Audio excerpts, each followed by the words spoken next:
stop. And here we are in Honolulu. I don't know if you can see the rainbow there. It's 8 o'clock in the morning. They give you a view of Honolulu Harbor.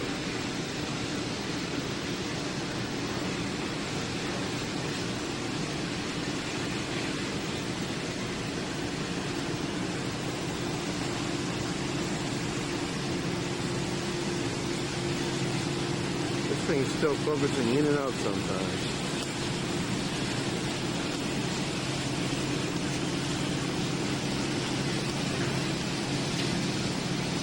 Goes again. I'll show you the rest of Honolulu. See the mountains in the background.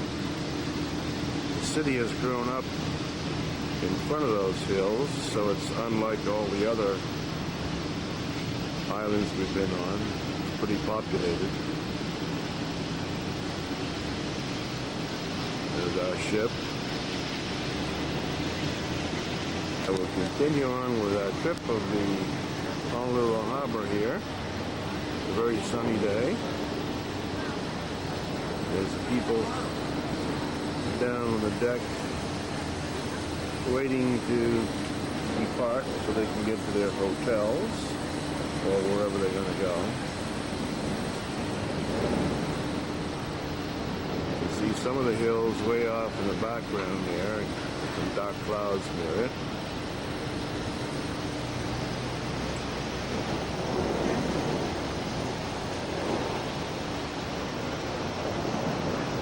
Sun's coming up. I'm sure this is going to show up. Another look at Honolulu. I'm trying to keep out of the sun as much as possible.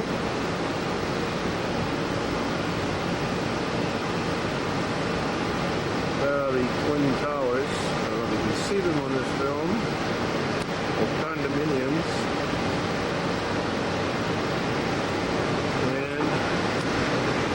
The rooms there are about $650,000 to buy. And at the top, the penthouses cost approximately $1 million.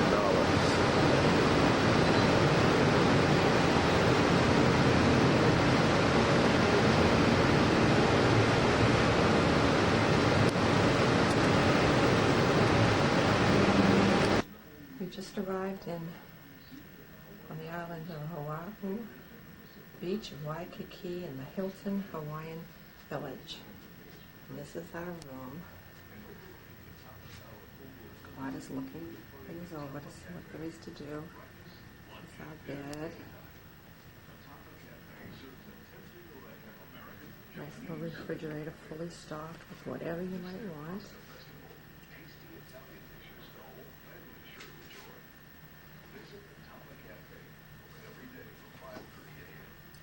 Our balcony. Very nicely decorated. We'll safe for all our valuables. This is our little balcony outside our room. And we're in the garden view area. This is what we see from our window.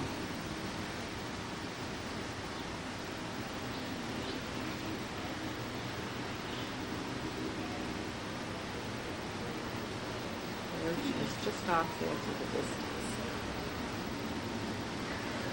This is a 23-acre complex. We're going into the Arizona part of it, the gate. You have to go in the tickets. Let's go in and see the show. This is a big mural in the lobby of Arizona.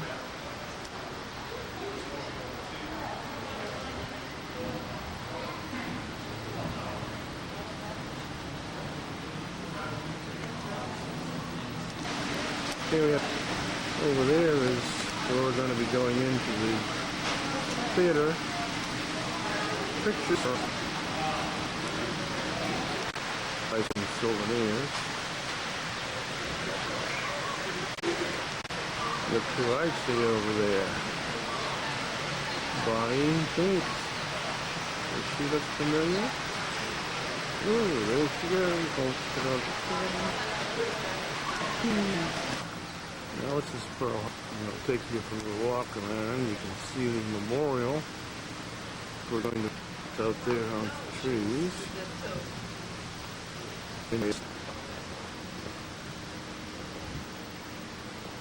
There it is. We'll be over there shortly.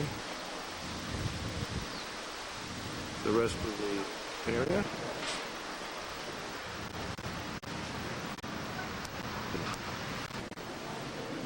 Some pictures.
Fleet here at Pearl Harbor, the day of our entry into World War II. The memorial stands over the sunken hulk of the battleship Arizona. Many of the men who died aboard the Arizona that morning still lie below her decks. The ship on which they served is now their tomb, the memorial, a shrine to their memory.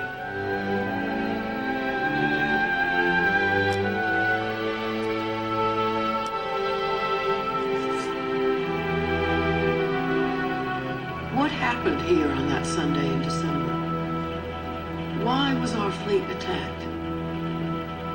Why were so many killed? The road to war between the United States and Japan began long before Pearl Harbor. From the Japanese advance, which is sweeping over great provinces of northern China. In 1931, Japanese army extremists seized China's northern province of Manchuria. And in 1937, Japan launched a full-scale invasion of China. War began in Europe 2 years later. Japan watched as Nazi armies occupied the Netherlands and France. Soon Britain was under siege. Far away in Southeast Asia, those European powers had colonies rich in natural resources. Now their colonies were ripe for conquest by Japan, the Nazis' ally. But the United States had interests in Asia too. American lives are endangered as the invaders are about to storm in. We were outraged by Japan's aggression in China. Victims of the calamity of war. We couldn't allow Japan to dominate the Pacific. To deter Japanese aggression, the United States moved her Pacific Fleet out to its base at Pearl Harbor in the Hawaiian Islands. West Virginia steams from New York Harbor to join the rest of the fleet, ordered to the Pacific. The backbone of our fleet had always been our battleships, armored giants named for the states of the Union. To stand on duty in the Pacific, the fleet of the United States. The USS Arizona was one of them. She was launched in 1915, modernized in 1930, ready to cruise and fight in the vast Pacific. She was a small city gone to sea. More than 1,500 men served aboard her. Officers, seamen, cooks, carpenters, gunners, Marines, and airmen.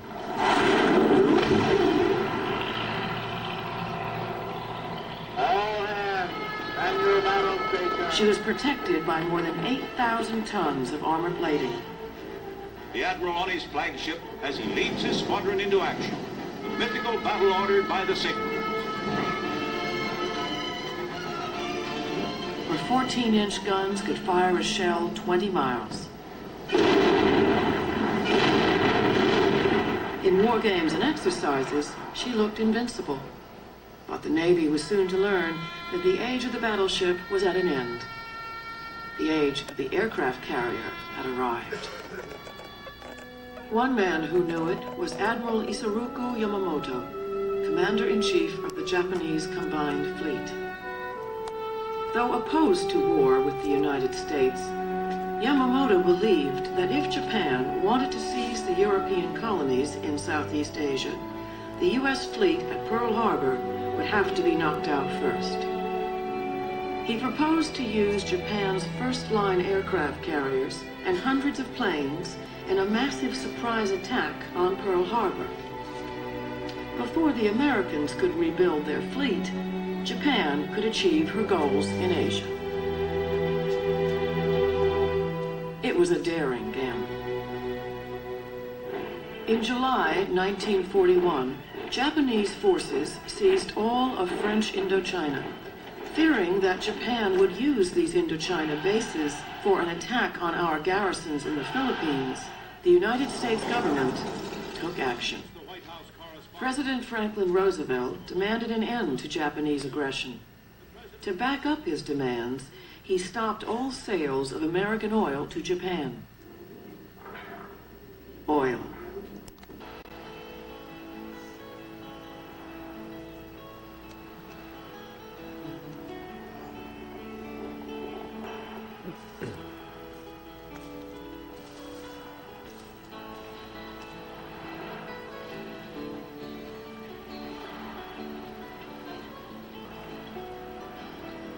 The American military knew that a surprise Japanese attack on Hawaii was possible, and they thought they were prepared.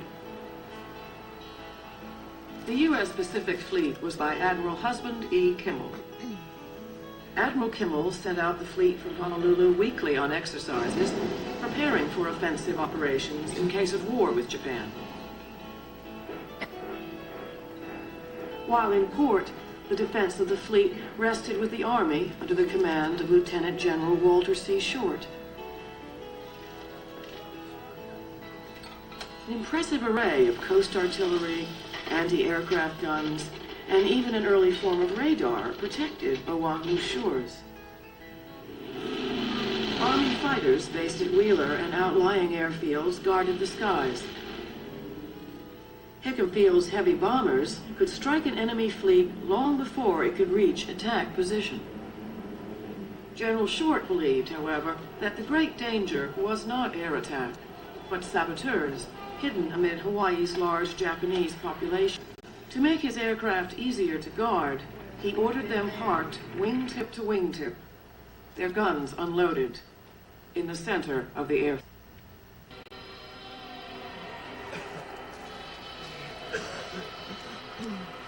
Saturday night, December 6, 1941. Most of the fleet was in port. The band from the Arizona played that evening at a band concert in Block Arena. The carriers Enterprise and Lexington were away, delivering aircraft for the defense of Wake Island. The last night of peace slipped away.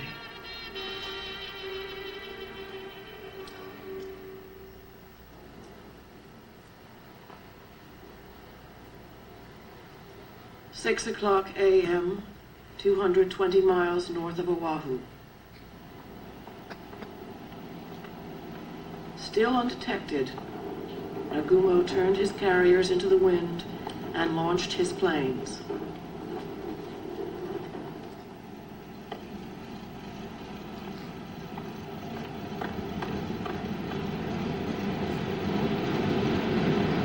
First, the fighters.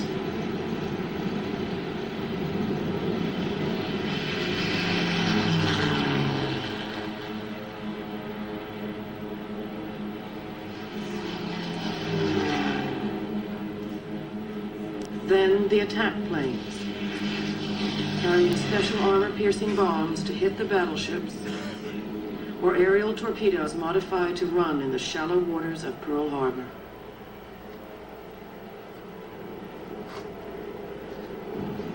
Last, the dive bombers. 183 planes in all. Naval Headquarters, we have attacked, fired upon, and dropped depth charges upon a submarine operating in defensive sea area. Minutes later, the radar installation on the north coast detected a large flight of incoming planes. Its operators notified the information center at Fort Shafter. The officer on duty there assumed that the planes were our own B-17s, due in that day from California. The radar operators were told, "Don't worry about it."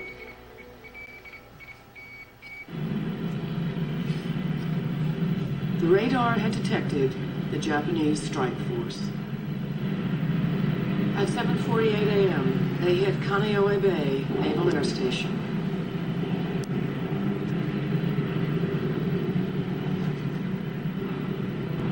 At Ford Island Naval Air Station, dive bombers tore apart the seaplanes and their hangars. The radio operator banged out a desperate message. "Air raid Pearl Harbor, this is not drill." Then, their torpedo planes struck. The cruiser Helena was hit, and the concussion shook apart the old mine layer Oglala. She sank. On the north side of Ford Island, the cruiser Raleigh and the trading ship Utah were hit. Utah capsized, taking 58 men with her.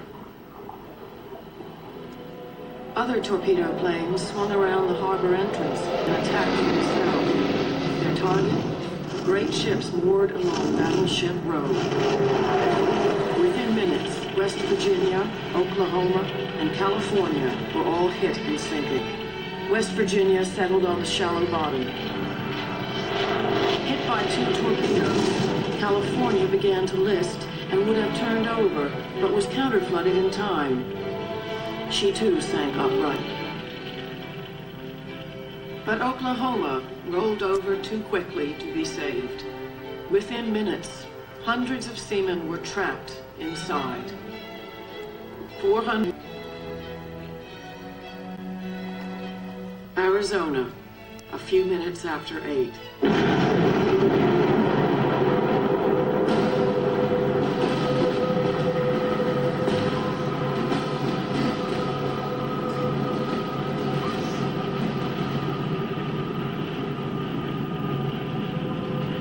An armor-piercing bomb went through her deck and ignited the forward ammunition magazine.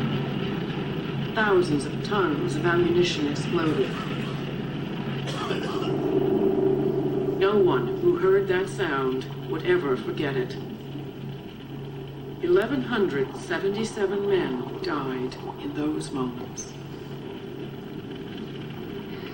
Caught off guard, men fought back from all around the harbor as best they could. Sailors, soldiers, and Marines showed courage and resourcefulness. Many decorations for valor were won that day. Arizona was tied up that morning.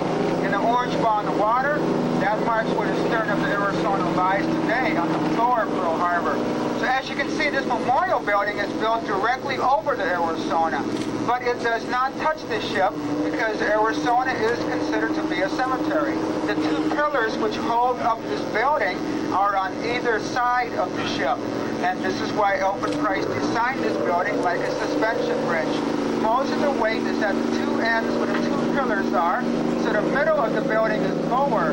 It has a lot of open window spaces because there has to be less weight in the middle part of this building. And the windows at the far right were designed to represent the eternal tree of life. And you may notice the name USS Vestal. That is the name of a repair ship which was tied up to the Arizona on that morning.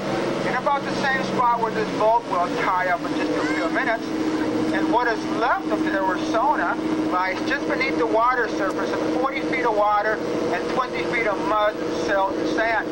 Most of the top of the ship, from the main deck on up, has been cut off because the Navy wanted to get the wreckage out of sight. And the Japanese planes which attacked the Arizona came from this direction. They're flying 10,000.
Picture from the Arizona Memorial. I don't know if you can hear me with the wind blowing. Give that standing on the memorial looking out.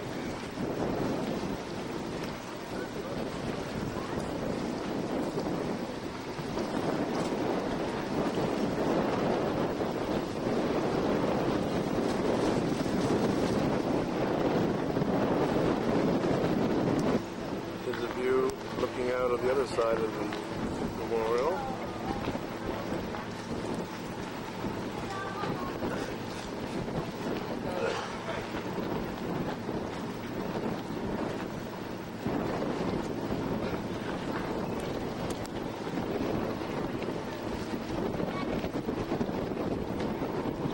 There's a road leading to the south. Take us back.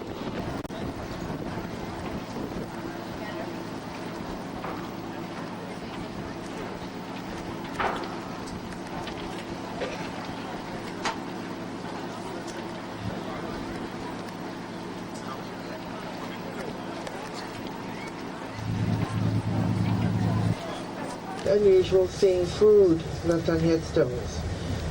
Chinese leave tangerines or citrus if their belief it'll bring good luck.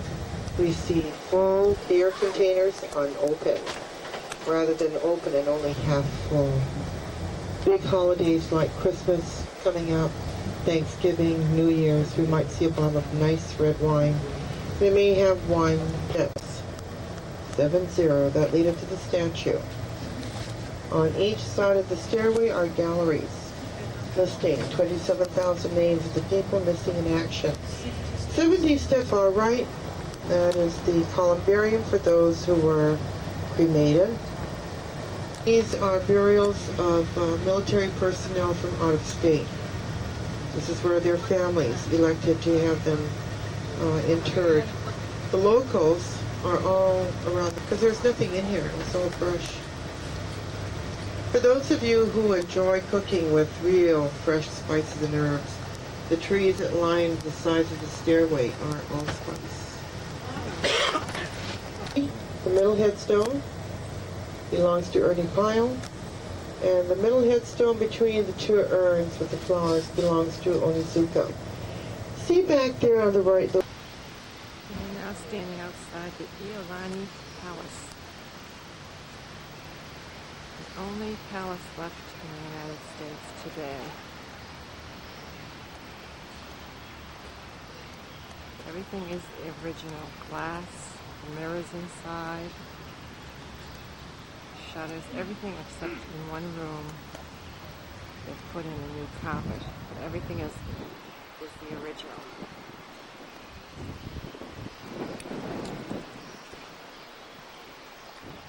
These are some of the very unusual trees that are growing on the opposite side of the palace. They really look like those banyan trees that we saw before in